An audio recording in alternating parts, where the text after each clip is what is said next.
Hi my dear Nanbas, Nanbis. This is CA Rajan from Asper Academy. எப்படி இருக்கீங்க? Meeting you after a very long time.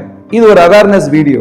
நீங்க September 2025 CA foundation exam plan பண்றீங்களா, target பண்றீங்களா? அப்போ இந்த video உங்களுக்கான video. நீங்க +2 எக்ஸாம்ஸ் முடிச்சிருக்கீங்க. நிறைய பேர் ரொம்ப ஆர்வமா CA கோர்ஸ்க்குள்ள என்டர் பண்ணிருப்பீங்க. அண்ட் நிறைய பேர் சொல்லியிருப்பாங்க உங்களுக்கு, நீங்க செப்டம்பர் மாசத்தை விட்டுறக்கூடாது. செப்டம்பர் 2025 உங்களுக்கு ஒரு எலிஜிபிலிட்டி இருக்கு. நீங்க you can crack the CA foundation exam in September 2025. நிறைய பேர் சொல்லி நீங்க கேட்டிருப்பீங்க. பட் இது ஒரு ட்ராப். ஏன்?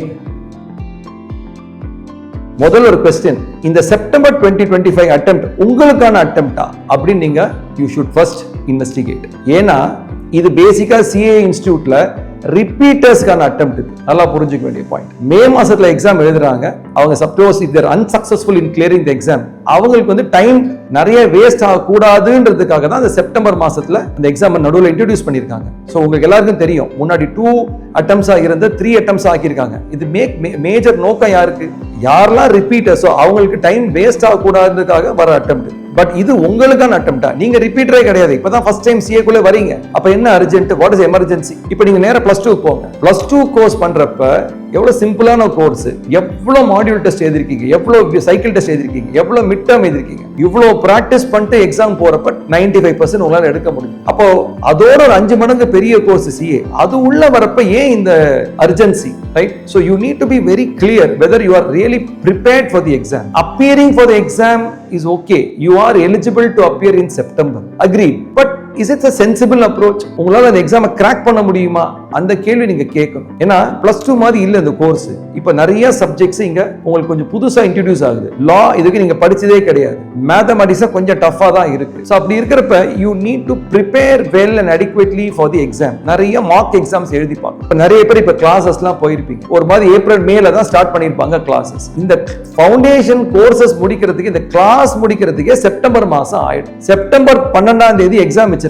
So then you are not adequately prepared for the exam. Why don't you understand that first? அப்போ உங்களுக்கான அட்டெம்ப்ட் செப்டம்பர் 2025 கிடையாது, ஜனவரி 2026. உங்க ஸ்ட்ராட்டஜி எப்படி இருக்கணும் தெரியுமா? கிளாஸஸ் செப்டம்பர் ஆர் அக்டோபரோட முடிச்சிடணும். தென் நவம்பர் டிசம்பர் முழுக்க நீங்க மார்க் எக்ஸாம்ஸ் ஃபுல்லா பிராக்டிஸ் பண்ணணும். And then when you appear for the exam in January 2026, success is assured. சரி சார், அப்ப எல்லாருமே செப்டம்பர் ஜனவரி தான் எழுதணுமா? செப்டம்பர் யாரெல்லாம் எழுதலாம் அப்படி கேட்டா எழுதலாம். நீங்க +2 ஸ்டார்ட் பண்ண கையோட நீங்க CA ஃபவுண்டேஷன் கோச்சிங் நீங்க ஆரம்பிச்சிருந்தீங்கன்னா then you would have prepared for at least 1 year for the CA foundation exams. அவங்களுக்கு 4 மாச ப்ரிப்பரேஷன் ரொம்ப அடிக்வேட்டா இருந்திருக்கும். அவங்க அந்த செப்டம்பர் மாசத்துல நீங்க எழுதலாம். ஆனா யாரெல்லாம் ஃப்ரெஷ்ஷா ஸ்டார்ட் பண்றீங்களோ CA ஃபவுண்டேஷன், அவங்களுக்கு September 2025 is not the attempt, it is January 2026. ஏன்னா always CA ல first attempt is the best attempt. அந்த attempt நீங்க பாஸ் பண்ணீங்கன்னா உங்க கான்ஃபிடன்ஸ் லெவல் வேற லெவல்ல இருக்கும். Suppose you are unsuccessful ன்னு என்ன ஆகும் தெரியுமா?